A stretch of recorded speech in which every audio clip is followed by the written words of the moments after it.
Terapia gênica, ou geniterapia, é a inserção de genes nas células e tecidos de um indivíduo para o tratamento de uma doença, em especial doenças hereditárias, aquelas em que são passadas de pai para filho, trazendo uma má qualidade de vida.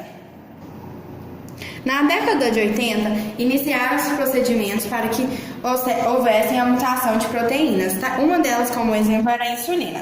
De tal modo, eles resolveram, foi permitido que usassem um ser humano. Eles pegaram uma garotinha de 4 anos, na qual sofria da doença da bolha, que toda bactéria pegava nela e impedia a sua qualidade de vida. Ela não podia ir à escola, tinha que ficar trancada em casa. Então, era bem ruim. Geralmente, crianças com essa doença não conseguem chegar à vida adulta. Então, eles pegaram, tiraram proteínas do corpo dela, modificaram e injetaram novamente as proteínas modificadas com insulina, transportando a insulina. E, de tal modo, ela parou de contrair resfriados frequentes. Porém, ela não obteve a cura, mas de tal modo ela já podia ir para a escola e sair de outros lugares que não fosse sua casa. Só que não curava. Então, o que acontecia? Ela tinha que repetir esse processo gradativamente, ou seja, no decorrer de um tempo ela repetia. Mas já era um certo ponto na ciência que já podia trazer alegria. A terapia gênica é feita nas células somáticas do corpo, porque até hoje ainda não se pode fazer nas células germinativas.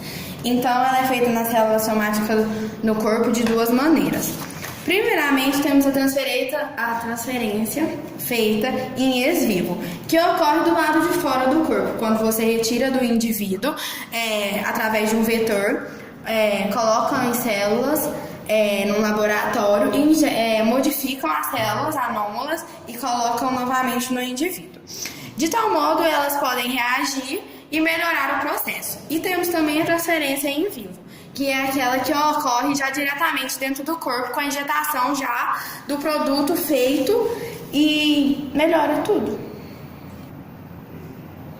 Vacinas gênicas. As vacinas gênicas estão em fase de testes para uso em humanos e são bastante promissoras. Elas são produzidas a partir de genes que codificam antígenos potencialmente capazes de estimular o sistema imunitário. Os modos de vacinação são a injeção intramuscular, que é a mais comum, a intradérmica, que é o bombeamento de micropartículas via oral e intranasal.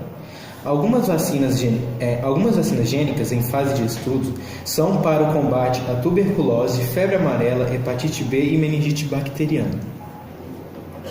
As questões bioéticas pertinentes à terapia gênica apresentam-se sob dois aspectos distintos em objetivos e consequências. O primeiro diz respeito à ação de modificar definitivamente o patrimônio genético, e essa mudança gera o conflito fundamental da terapia gênica, da gênica de células germinativas.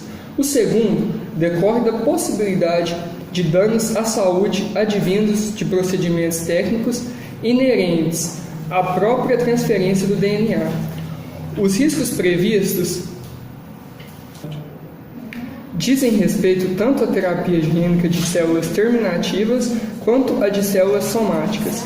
Consequentemente, a discussão bioética em terapia gênica estende-se do respeito ao princípio da autonomia sobre o genoma individual, aos prováveis malefícios advindos das técnicas empregadas, como os